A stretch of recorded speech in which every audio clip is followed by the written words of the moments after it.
Hi everyone, Namaste.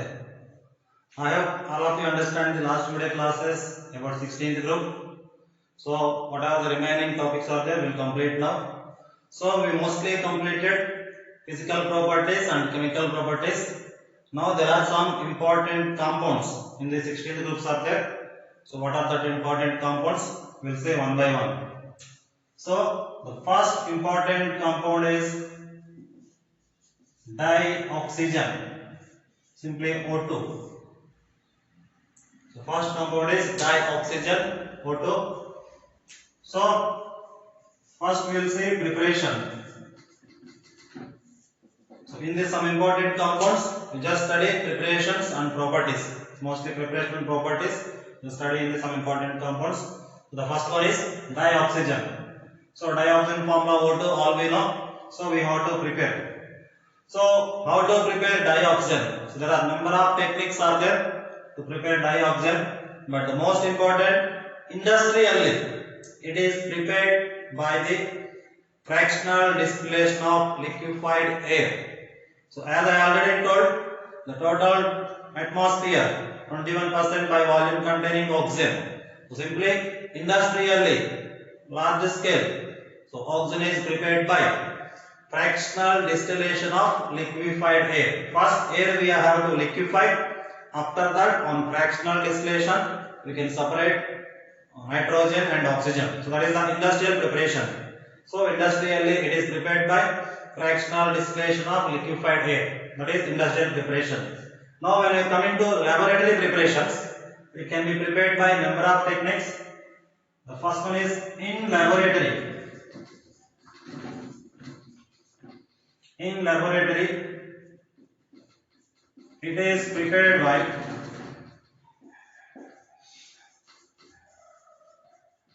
decomposition of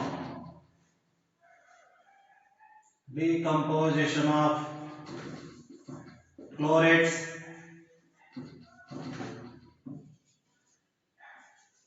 permanganates,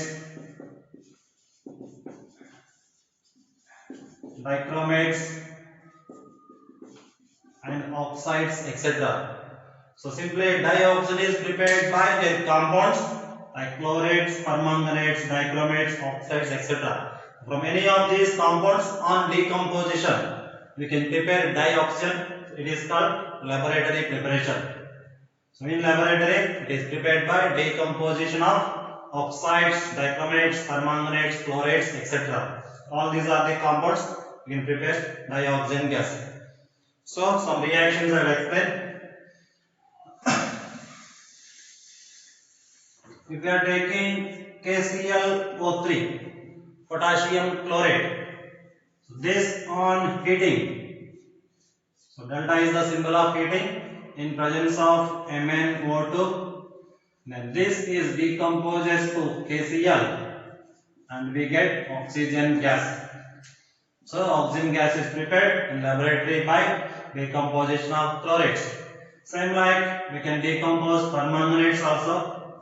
Suppose if you are using potassium permanganate, which on decomposition it is converted to manganate, manganese dioxide and oxygen gas. So this is also decomposition of potassium permanganate into oxygen gas. The same like we can use dichromates also. Suppose we are taking K2Cr2O7. This dichromate on decomposition we get K2Cr4 plus Cr2O3 plus remaining will be oxygen. So just balance the oxygen. 4 sevens 28, 4 fours are 16, 3 twos are 6. So 16 plus 6 22. So remaining there must be 4 oxygen. Just we have to balance. So dichromate on decomposition we get oxygen. Permanganate also on decomposition we get oxygen. Same like chlorates on decomposition we get oxygen. Also we can use some important oxides like Pb3O4. So this on decomposition we get PbO plus oxygen. Same like PbO2 on decomposition it is converted to PbO plus O2. Same like you can use mercuric oxide HCO on decomposition produce mercury liquid and oxygen gas. So all these are, so any oxides, chlorides, permanganates, dichromates, so by decomposing of number of compounds you can prepare oxygen. So this is the laboratory preparation. So in small scale dioxin is prepared by decomposing of oxides, chlorides, permanganates, nitrates, so number of them. So all these are the reactions to prepare oxygen in laboratory. Now when we are coming to large scale, so in large scale dioxin is mostly prepared by electrolysis of water. So water on electrolysis we get hydrogen gas at cathode, oxygen gas at anode. That is the large scale preparation. Small scale preparation, decomposition of compounds, and large scale preparation is the electrolysis of water. Industrial preparation, as I told, it is prepared by fractional distillation of liquefied air. So these are the preparations of dioxin. So in large scale electrolysis, when we are doing electrolysis we get hydrogen gas at cathode and oxygen gas at anode. So in large scale oxygen is prepared by electrolysis of water. So that is the large scale preparation. So industrial preparation, most of the oxygen is prepared by atmospheric oxygen. First by liquefying atmospheric air, after that on doing fractional distillation at different temperatures we get different compounds. Nitrogen and oxygen can be separated. So all these are the preparations of dioxygen. So when we are coming to properties, so dioxygen combines with almost all elements of periodic table. It can combine with metal also, it can combine with non-metal also. So whenever oxygen is combining with other elements, the products are called oxides. So oxygen with elements produce oxides. But remember, whenever oxygen is combining with fluorine, that we cannot call oxide, that we always call fluoride. So with fluorine they form fluorides, remaining with all they form oxides, because fluorine is the highest electronegative, the second most is the oxygen. That's why with all elements it forms oxide, and with fluorine it forms fluorides. So oxygen combines with fluorine, they will form O2F2 and OF2. So these are the two fluorides of oxygen, O2F2 and OF2. Remember these molecules. So this is about dioxygen. So oxygen combines with almost all elements to produce oxides, and these oxides can be different types. So oxides are classified to acidic oxides, also basic oxides, and also amphoteric. So another one is neutral. So there are four types of oxides are there: acidic oxides, basic oxides, amphoteric and neutral. So which we can call acidic oxides, which we can call basic oxides. So acidic oxides are mostly formed by non-metals. So whenever oxygen is combining with non-metal, then the product must be acidic oxide. Example, so acidic oxides mostly formed by non-metals. So examples we can say sulfur dioxide, nitrogen dioxide, N2O5, Cl2O7. So any non-metal oxide simply we can call acidic oxides. So not only non-metal oxides, but sometimes when metal oxides also acidic, But remember, metal oxides must be acidic when they contain high oxidation state. Another example is metal oxides having high oxidation state. So metal oxides having high oxidation state also acidic. Mostly non-metals all are acidic, but some metal oxides having high oxidation state like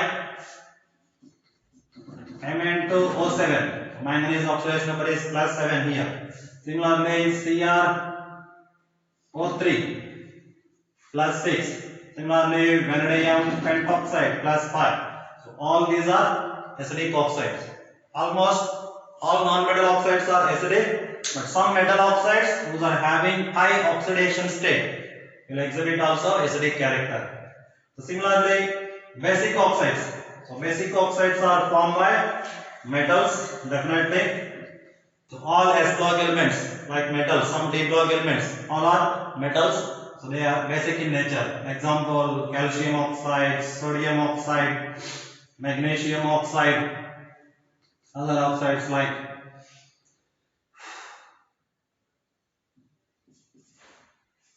barium oxide. So any oxides we can take. So all these are the basic oxides. So these are formed by metals. So formed by metals, those are called basic oxides. Similarly, some amphoteric oxides are also there. So amphoteric means those are the molecules which containing both acidic nature as well as basic nature. Both acidic as well as basic nature compounds are called amphoteric oxides. Their examples are Al2O3, zinc oxide, PbO2, SnO2, etc. So these are important oxides. So mostly question they will ask about amphoteric oxides. Remember, Al2O3, zinc oxide, PbO2, SnO2. All these are amphoteric oxides. So amphoteric oxides can combine with acids also, can combine with base also. So aluminium can combine with both acid and base. Zinc also can combine with both acid and base. That's why these are called amphoteric oxides. Similarly, there are also neutral oxides. So neutral oxides are those which cannot combine with acids and bases.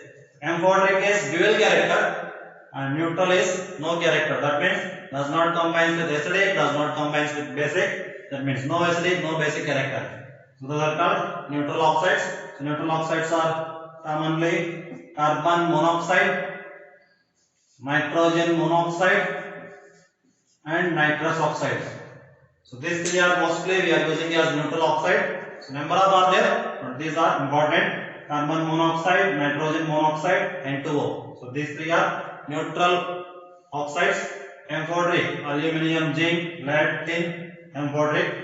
Mostly all metals are basic and all non-metals are acidic. But sometimes metal oxides having high oxidation state, those are also acidic in nature. So remember these examples, the most important.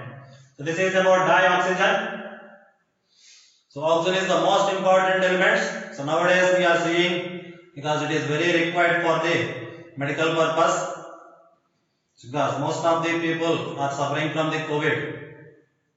So they are less amount of oxygens are there. So there is a requirement of oxygens are there. That's why preparation of oxygen is most important. So this is about dioxygen.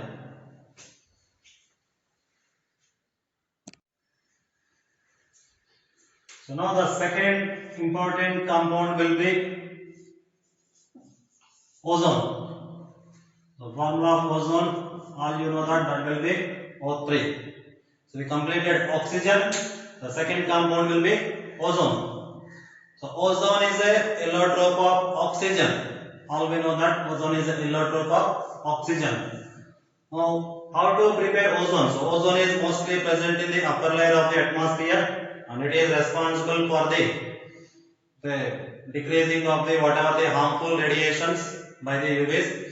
So that's why this is most important. Ozone is protecting us from UV radiations. Now, so this ozone ozone can be prepared by atmospheric oxygen. So the oxygen we are taking 3 moles, which can be converted to ozone. Ozone can be present in gaseous form, liquid form, or whatever the solid form also there. So in gaseous form it is colorless actual, but in liquid form it is a blue color. In solid form it is a dark violet color. So oxygen can be converted to ozone. In this reaction, when we are observing, the enthalpy will be positive. So this is nearly plus 142 kilojoule per mole. The enthalpy of this value of reaction is plus 142 kilojoule per mole. Similarly, when we are observing entropy, so entropy is the degree of randomness. All we know that here the entropy sign, 3 moles of gas, 2 moles of gas. So number of gases are decreasing. And number of gases are decreasing, randomness will be decreases. Here delta S sign will be negative. See this, the formation of ozone from oxygen, enthalpy will be positive. Enthalpy positive means that is endothermic reaction. Entropy is negative. That is also non-spontaneous. Endo is also non-spontaneous. So by observing these two characters, enthalpy and entropy, simply suggest us the formation of ozone is a non-spontaneous reaction. That means ozone does not form by itself. So it requires some external influence. So that's why here delta H is positive, delta S is negative. So both simply explains the formation of ozone is a non-spontaneous. Now it is a non-spontaneous, so we have to use external influence to prepare ozone in the laboratory. So in the atmosphere it is formed by UV radiations, but in the laboratory if we have to form ozone, then we must use silent electric discharge. So what is silent electric discharge means? So when we are applying shock to this or by passing electricity, so this oxygen can be converted to ozone. But if you are using heat, oxygen can be converted to ozone. But remember, on heating, again decomposition of ozone will be takes place, because decomposition of ozone is a spontaneous reaction. The reverse reaction delta H will be negative. That's why we cannot use heat. We must use electric discharge. That's why ozone is prepared by electric discharge. So in laboratory, ozone is prepared by electric discharge. Simply by doing electrolysis, oxygen can be converted to ozone. So through this electric discharge, so we get ozone mostly 10%. That means the remaining 90% again oxygen is present. So that's why that oxygen is called ozonized oxygen. So on electric discharge, oxygen is converted to 10% ozone, remaining 90% will be oxygen. So that total we are calling as ozonized oxygen. So through this electric discharge, only 10% ozone will be formed. Remember it. So this is about ozone preparation. So naturally it is formed by UV energy of absorbing of UV energy of oxygen. It can be converted to ozone. But the ozone formation is endothermic, non-spontaneous. If we have to prepare it in a laboratory, we are not using heat, we are applying electric discharge. So silent electric discharge on applying, that means on doing electrolysis, oxygen is converted to ozone 10%, that is called ozonized oxygen. So the formation of ozone is a non-spontaneous according to both enthalpy and entropy. Now when you are observing the properties,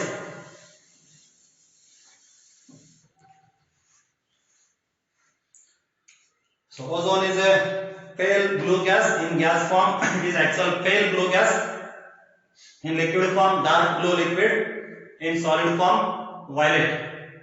So you remember the colors. In gas form it is a pale blue gas, and in liquid form it will be dark blue liquid, and in the solid form it is a violet solid. So these are the colors of the ozone. So when we are observing the structure of ozone structure should be like this. There are 3 oxygen. All we know that oxygen has 6 valence electron.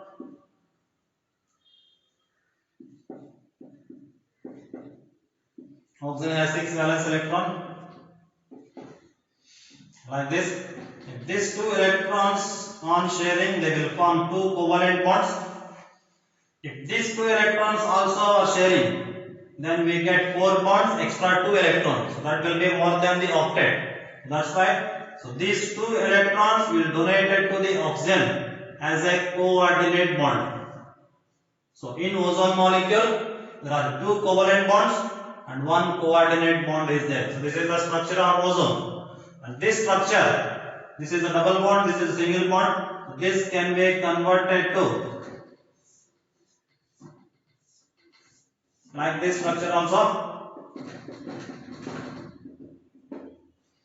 So both are same structure. So what is the difference in these two structure? The presence of double bond. Double bond is left side in one diagram and right side in one diagram. So double bond means 1 sigma, 1 pi. So pi bond is a weak bond. It can be continuously rotated from left to right, right to left. So due to this, the actual structure of ozone should be like this. Here also single bond, here also single bond. The extra pi bond will continuously delocalize in the molecule. So this is the actual structure of ozone. This is actual structure, and this actual structure is called resonance hybrid. And these 2 imaginary structures are called resonance structures, are also called canonical forms. So these are the structures of ozone. So in ozone, actually one is a double bond, another one is a single bond. So wherever pi bond is there, pi bond always undergo delocalization. So that process is called resonance. Resonance is the process of delocalization. That means throughout the molecule, pi bond continuously rotate. Sometimes here, sometimes here. So we cannot predict the position of pi bond. That's why the actual structure should be represented like this. So pi bond half is here and half is here. That's why the bond order of ozone will be 1.5. Remember, bond order of ozone will be 1.5. So how to determine bond order? Simple. Bond order formula. Number of bonds by number of structures, number of resonance structures actually. So number of bonds by number of resonance structures. So total in ozone 3 bonds are there and there are 2 resonance structures are there. So that will be 1.5. So bond order of ozone will be 1.5. And the shape of ozone should be bent shape due to presence of lone pair on this central atom. So in ozone, the central oxygen has lone pair. So due to that, shape will be bent shape. So ozone is a bent molecule. Bond order will be 1.5. So these are the structures of ozone.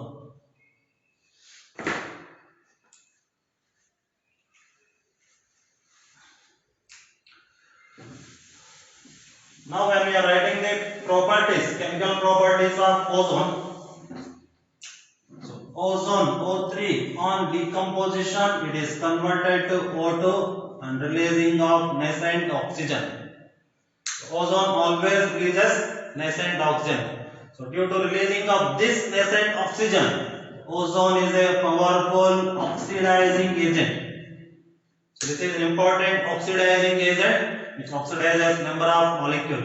So why it is acting as oxidizing agent means, so due to releasing of nascent oxygen, so ozone is an oxidizing agent. So it oxidizes number of molecule. Suppose it oxidizes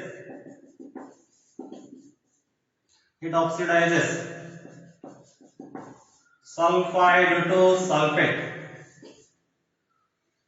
It oxidizes sulfide to sulfate. So whenever ozone is acting as oxidizing atom, so it donates oxygen and release oxygen gas, O2 gas. Remember it. Whenever ozone is acting as oxidizing agent, it donates nascent oxygen to the other molecule and releases dioxygen gas. Suppose O3 is combining with lead sulfide. We are taking 4 moles of ozone and combining with lead sulfide. It can be converted to lead sulfate plus oxygen gas. So ozone is converted to oxygen gas by donating nascent oxygen to the other molecule. It is oxidizing character. It oxidizes lead sulfide to lead sulfate. It's like that. Number of oxidizing properties are there.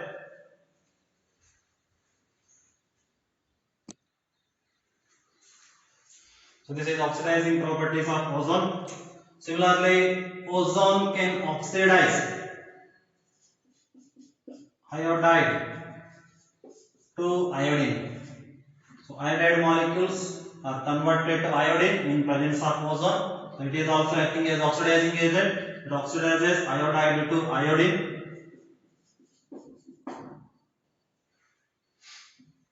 And releases definitely oxygen gas. Ozone, whenever is acting as oxidizing agent, it donates oxygen and releases oxygen gas. So iodide is converted to iodine.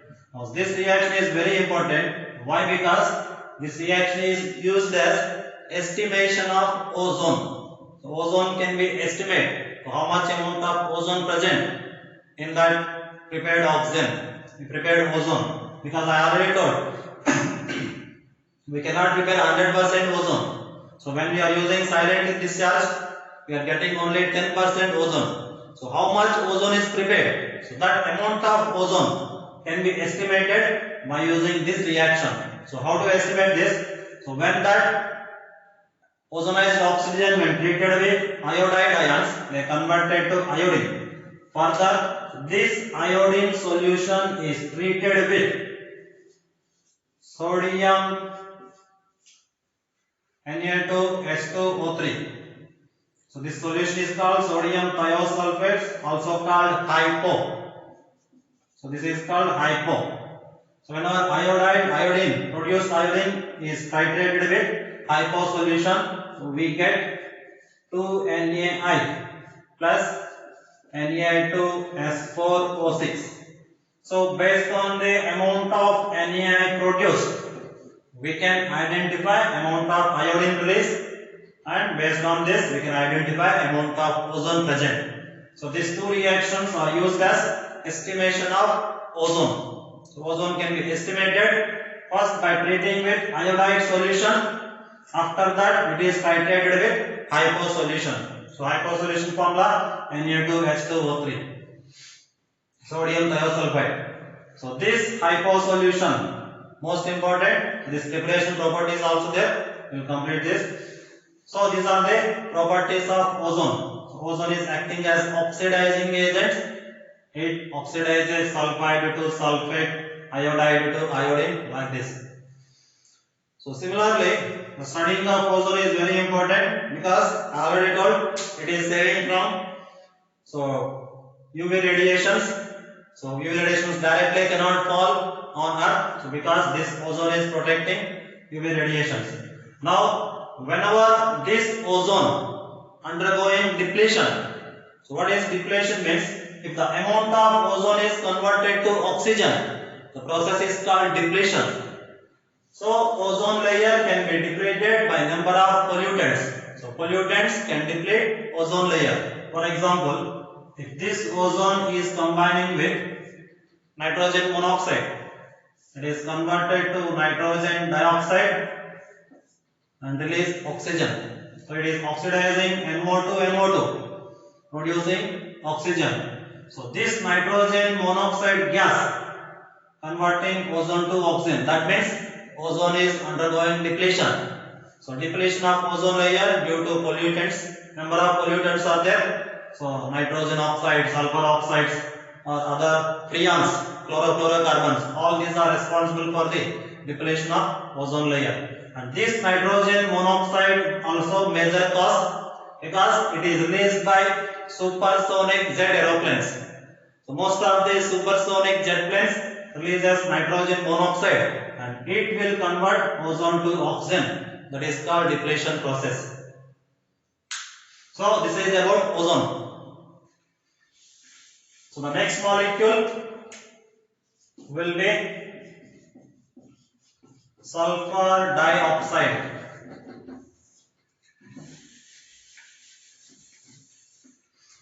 Next molecule is sulfur dioxide. So when we are doing preparation,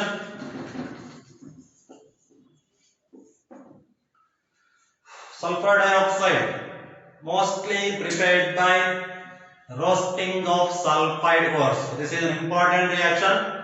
So sulfur dioxide industrially it is prepared by roasting of sulfide ores.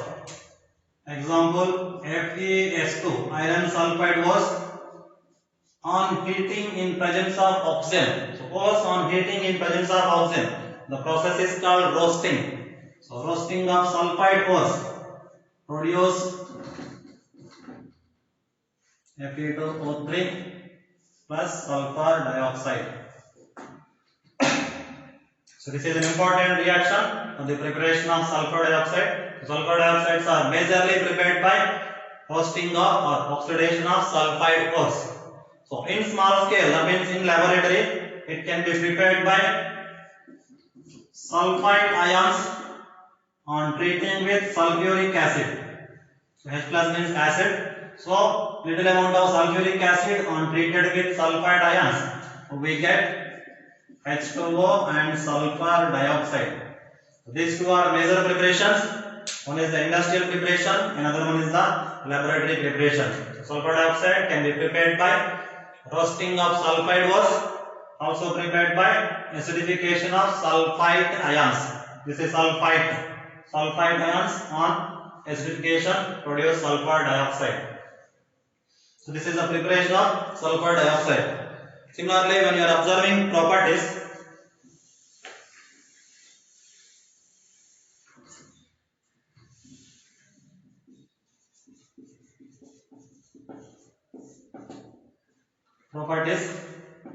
so sulfur dioxide SO2. So this dioxide structure and hybridization already discussed in the previous class. So sulfur dioxide, all dioxides are sp2 hybridization. Central atom will be sulfur, valence electron will be 6, and there is no monovalent atom. So directly divided by 2, value will be 3. Hybridization is sp2. So sp2 means triangular planar. Should be like this. Central atom will be sulfur, and there are 2 oxygen. One oxygen here, one oxygen here. The central atom must be lone pair. Remember, wherever oxygen atom is there, it can form double bond. That is the SO2 structure. So in some book, it is given one double bond, one single bond, and central atom has lone pair. This is also correct, but in sulfur dioxide there are 2 pi bonds are there. So one pi bond is called p-pi bond. Another pi bond is called d-pi p-pi bond. So that is the major structure of SO2 molecule. So when we are writing here, so we have to use resonance structure. So its resonance structure should be this side coordinate bond, this side double bond, central atom has lone pair. So the actual resonance hybrid will be single bond, single bond. So this is the resonance hybrid of sulfur dioxide. So in some books this structure is given, but actual structure is both are pi bonds are there. One is the p-pi, one is the d-pi, p-pi. Whenever they are asking about how many pi bonds in sulfur dioxide, there must be 2 pi bonds. One is p-pi, one is the d-pi, p-pi. So this is the structure. Now the properties of sulfur dioxide. Sulfur dioxide is a reducing agent. So dioxides are reducing agent. I already told the reducing character top to bottom decrease. So top to bottom reducing character decreases about dioxides of 16 low. So sulfur dioxide is a mostly it is a reducing agent. Sulfur dioxide is a reducing agent.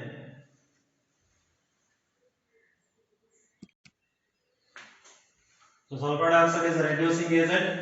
So it can reduce the number of compounds like ferric ions when treated with sulfur dioxide in presence of aqueous solution. So these ferric ions can be converted to ferrous ions and sulfate ions, H plus ions. So sulfur dioxide can reduce ferric to ferrous. So ferric ions can be converted to ferrous ions in presence of sulfur dioxide since it is a reducing agent in aqueous solutions. Similarly, it can reduce permanganate ions to MnO4 minus.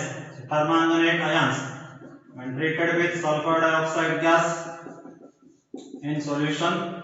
So this permanganate ions converted to Mn2 ion and remaining is sulfate ion and H plus. So all these are reducing properties of sulfur dioxide. So sulfur dioxide can reduce ferric to ferrous, can reduce permanganate to manganese 2 ion. So all these are the reducing properties. The most important these two reactions, it reduces ferric to ferrous and it reduces permanganate to manganese 2 ion. Similarly, the nature of SO2 or chemical reactivity of SO2 is nearly similar to carbon dioxide. So we know the carbon dioxide. Carbon dioxide, suppose this gas when we are passing through NaOH, it is converted to Na2CO3 plus H2O. So this is a white precipitate will form. Remember it? When carbon dioxide gas is passing through NaOH, a white color precipitate Na2CO3 will be formed. Or when we are treated with calcium hydroxide also, the same reactions we can take. If it is treated with calcium hydroxide, milk of lime, so we get CaCO3. This is a white color precipitate plus H2O will be formed. But if we are passing excess of CO2, what will happen? So this again will become colorless. So due to formation of bicarbonate, so it will form CaHCO3 twice. So bicarbonates will form. So this will become colorless. The same like SO2 is also exhibits similar property. When sulfur dioxide gas passes through NaOH, it will form carbonate Na2CO3 plus H2O. Through this solution, if you are passing excess of sulfur dioxide, again it is converted to here SO3. Sulfur dioxide on passing through NaOH, we get sodium sulfide plus water. We are passing excess of sulfur dioxide gas, we get NaHSO3 .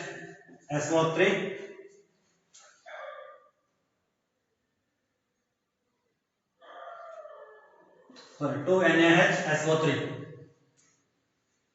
So sulfur dioxide initially on passing through sodium hydroxide solution, first they will form sulfide. We are passing excess of SO2, will convert it to hydrogen sulfide, sodium hydrogen sulfide. So the reactivity of SO2 is nearly similar to CO2. Remember it? SO2 is nearly similar to CO2. So sulfur dioxide is a reducing agent. It reduces ferric to ferrous. It reduces permanganate to manganese 2 ion.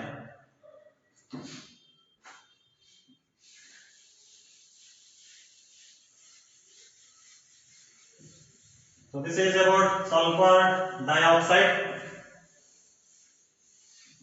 Another important compound. So 3 compounds we completed: oxygen, ozone and sulfur dioxide. And the 4th one will be sulfuric acid.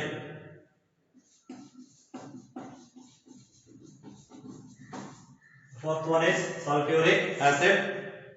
So sulfuric acid is the most important industrial chemical. The formula of sulfuric acid is H2SO4.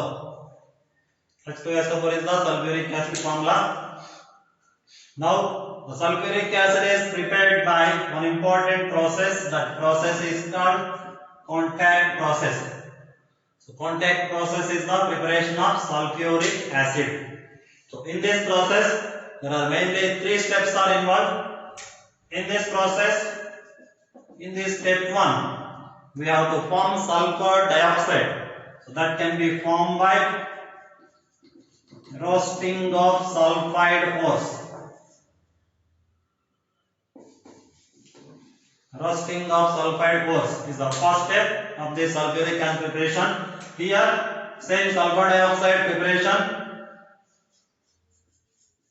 sulfide ores on roasting, we will get sulfur dioxide. Sulfur dioxide. In this second step,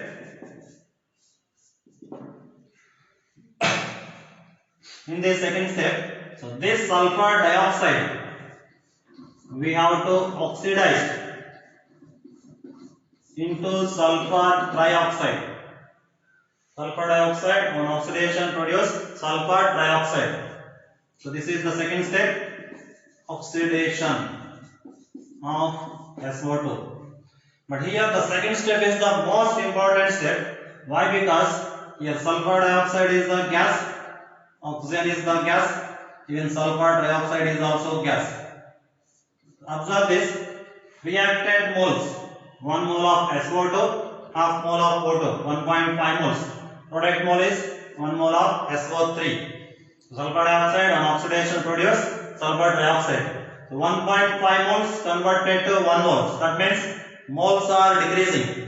When moles are decreasing, so here high moles are there, here low moles are there. On applying high pressure, reaction will be shifted to forward. This is according to Le Chatelier principle. The Le Chatelier principle says that whenever reaction is presented equilibrium, so on applying pressure, high number of moles shifted to low number of moles. So if we have to shift it to forward, high moles to low moles, so we have to apply high pressure. So this reaction is used under high pressure. The pressure is nearly we use 2 bar pressure. Under this pressure, at the same time, in this reaction, all oxidation reactions enthalpy will be negative. All oxidation reactions enthalpy will be negative. Negative means exothermic. So any exothermic reactions will be favorable at low temperature. So here we have to decrease the temperature. So the temperature is nearly 700 Kelvin. So under 200 pressure and nearly 700 Kelvin, 770 Kelvin temperature. So this reaction is very favorable. Sulfur dioxide easily converted to sulfur dioxide.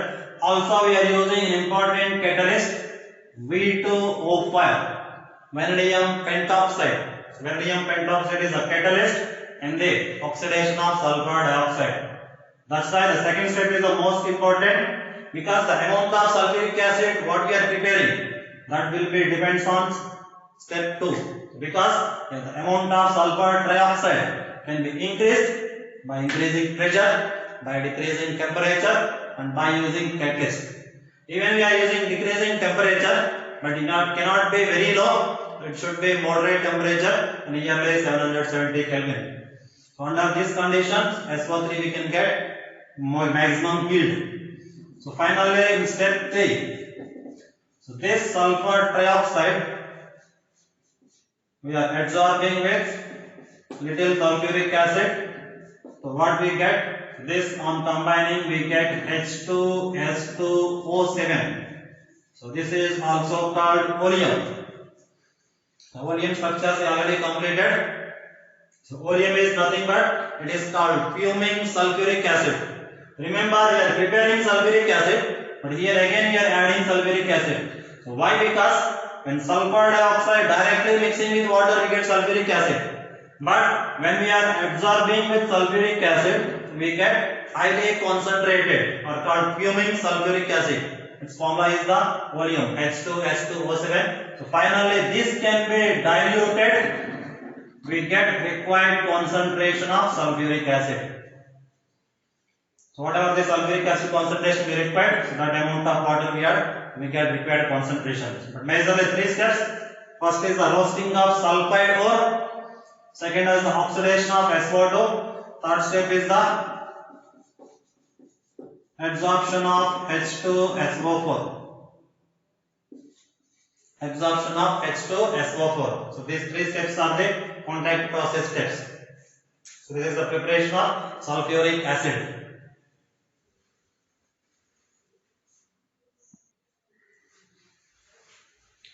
Sorry, here in the second step, the temperature is 720 Kelvin. Remember, the temperature is 720 Kelvin. So here is 720 Kelvin. We have to maintain. The pressure is 2 bar. The catalyst is most important. Vanadium pentoxide catalyst. So this is the preparation of sulfuric acid by contact process. So most of the times asked about contact process. What are the conditions for the second step? Oxidation of SO2. So catalyst is vanadium pentoxide, high pressure 2 bar, low temperature 720 Kelvin. Low means not very low, because that should be moderate temperature because of activation energy, so 720. Now when you are taking properties, so sulfuric acid is, all we know that, a very strong acid. It has 2 equilibrium constant because H2SO4 in solutions it is H plus and HSO4 minus. Here we are calling first equilibrium constant. Similarly HSO4 minus, I am losing H plus, we get sulfate ion, we get second equilibrium constant. The first equilibrium constant always must be greater than second equilibrium constant. Remember it. On removing first H plus, the second H plus removing is little difficult. That's why the value of K2 is less. So K1 is always greater than K2. It has 2 equilibrium constant, K1 and K2. K1 is greater than K2. Now, what are the chemical properties of sulfuric acid? Sulfuric acid is acting as oxidizing agent. It is also important oxidizing agent. The number of oxidizing agents are there. Even HNO3. Nitric acid is also oxidizing agent, but here nitric acid is a very strong oxidizing agent even than sulfuric acid. So nitric acid is strong oxidizing. After that sulfuric acid will come. After that phosphoric acid will come. So this is the oxidizing agent character. Remember this order, most important. Sulfuric acid is not stronger than nitric acid, but still it is oxidizing agent. It should be more than the phosphoric. It should be less than the nitric acid. So nitric acid is a very strong oxidizing agent. In acidic character, we are bringing as this as a strong acid, but in oxidizing character, nitric acid is a strong oxidizing agent. This is oxidizing character. So it is a sulfuric acid is a mild oxidizing agent. It oxidizes number of metals and non-metals. Suppose this sulfuric acid is combining with copper. Sulfuric acid when we are combining with copper metal, so we will get copper sulfate plus sulfur dioxide and water, H2O to H2O. So when our sulfuric acid is acting as oxidizing agent, it releases oxygen gas. Oxidation number of sulfur is plus 6 here. Here sulfur charge is plus 4. The charge is decreasing, that means reduction. And reduction participating agent is oxidizing agent. So that's why sulfuric acid is oxidizing agent. It oxidizes copper metal to copper sulfate and reduces itself to sulfur dioxide. Same like sulfuric acid combining with non-metals like sulfur. So it will produce sulfur dioxide, 3SO2 plus 2H2O. Similarly, when sulfuric acid oxidizes carbon, so it oxidizes carbon to carbon dioxide and itself it is reduces to sulfur dioxide and produce water. So all these are oxidizing reactions. Sulfuric acid oxidizes copper to copper sulfate, sulfur to sulfur dioxide, carbon to carbon dioxide and sulfur dioxide. This reaction is important. So sulfuric acid on oxidizing the carbon, it produces two gas. Carbon dioxide is also gas, sulfur dioxide is also gas. Which of the reaction will produce two gaseous product? They will ask the question. This is important. Sulfuric acid oxidizes carbon to carbon dioxide, itself reduced to sulfur dioxide. So all these are the properties of sulfuric acid. Also sulfuric acid not only oxidizing agent, it is a dehydrating agent. So mostly in organic chemistry, sulfuric acid is used as a dehydrating agent. In alcohols, when you have to remove the water, so we are using sulfuric, heating with sulfuric acid. So it is a dehydrating agent. For example, say 12H20O11. This is a hydrocarbon. Simply it is a sucrose molecule. When it is heated with sulfuric acid, it removes water. There are total 11 water molecules are there, and we get 12 carbon. So carbon color is a black color. So on heating with sulfuric acid, the sugar is converted to black color. This process is called charring. Charring is nothing but dehydration and converted to black color. So why? Because carbon color is a black. Any carbohydrate on losing water, it converted to black color. The process is called charring. So due to dehydration. So sulfuric acid is a dehydrating agent. In the alcohols also we do organic chemistry. If any alcohol is heated with sulfuric acid at nearly 443 Kelvin, water will be loose from this OH, from this hydrogen, H2O will be loose, and we get alkene. So in organic chemistry, mostly it is used as a dehydrating agent. So this is about sulfuric acid.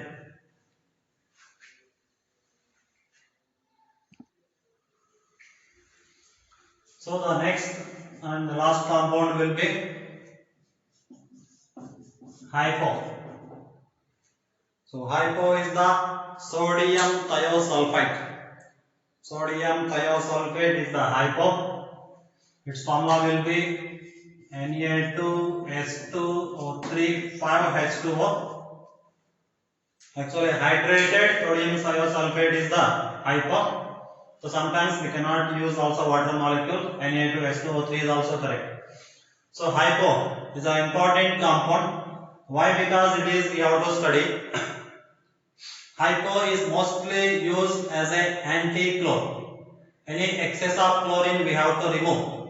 This hypo can be used, so that's why it is called anti-chlor. It can remove unrequired chlorine from the compounds. Also, it is an important industrial compound. It is used in the photography, because in photography films some unreacted silver bromides are there. So it can be removed with the help of this hypo. That's why study of hypo is important. So hypo can be prepared.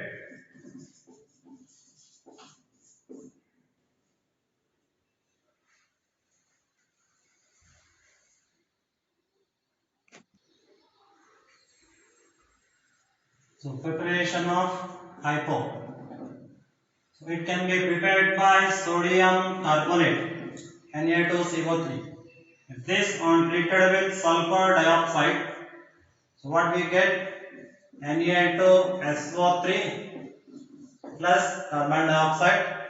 Further this Na2SO3 on treated with sulfur, we get Na2H2O3 hypo.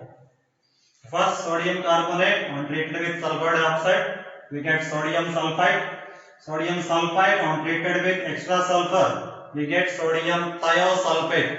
That is called hypo. So another preparations. So this is the first preparation. Another preparation. It is also prepared by reaction of sulfur with NaOH. Reaction of sulfur with NaOH. So 6 NaOH plus 4 sulfur, we get 2 Na2S plus Na2S2O3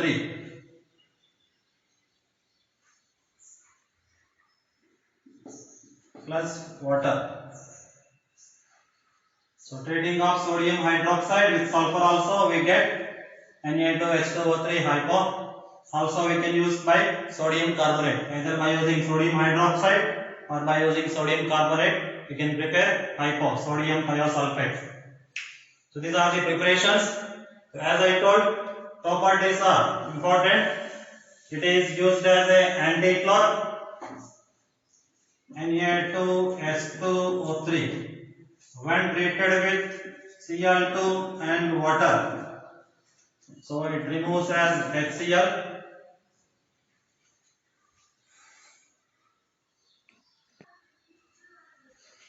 HCl plus Na2SO4 plus sulfur. So whenever it removes chlorine converted to HCl, so that's why it is called anti-chlor. Hypo solution is anti-chlor, which removes unrequired or unwanted chlorine. Similarly, hypo combines with silver bromide. So this silver bromide mostly present in photographic films. So this can be removed. Unreacted silver bromide can be removed by using hypo. It will form an soluble complex Na3 AgS2O3 twice. So it is a soluble complex plus NaBr will be formed. So by forming complex, it removes the unreacted silver bromide. It is removes chlorine. It removes AgBr from the photographic films. So also I already told hypo is used in estimation of ozone, not actual estimation of ozone. First, ozone is treated with potassium iodide. They will release iodine, and that iodine is titrated with hypo. That's why hypo Na2S2O3 and treated with iodine. So we get NaI plus Na2S4O6. So iodine can be titrated against hypo. We get NaI. Based on amount of NaI, we can identify amount of iodine, and this iodine can be produced by ozone. In the ozone properties I told. So ozone is estimated by treating with iodide. After that, titrating with sodium thiosulfate, hypo. This is about hypo properties.